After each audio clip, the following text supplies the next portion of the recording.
এখানে যে প্রশ্নটি নিয়েছি প্রশ্নটিতে বলেছে x square minus x plus 1/4 equals to 0 হলে এক্স এর মান কত।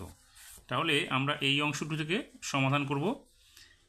X square minus x plus 1/4 equals to 0। তাহলে এখানে আমরা কি করতে পারি, এটাকে লসাগু যদি করি তাহলে 4, এখানে কি হবে 4x square minus 4x plus 1 equals to 0। অথবা আমরা এটাকে কি করতে পারি, প্রত্যেকটা পদের সঙ্গে 4 গুণ করতে পারি। তাহলে কি হবে 4x square minus 4x plus 1 equals to 0। যে কোনো একটা করলেই হবে। আমি এখান থেকে শুরু করছি। তাহলে এটাকে দেখো, আমরা এটাকে বর্গাকারে সাজাতে পারি। তাহলে 2x এর whole square minus 2 into 2x into 1 plus 1 এর হোল স্কোয়ার ইকুয়ালস টু 0। তাহলে কী হবে, এটা A square minus 2ab plus B square, অর্থাৎ এখানে কী হচ্ছে A minus B whole square. তাহলে হবে 2x মাইনাস 1 তার হোল স্কোয়ার ইকুয়ালস টু 0।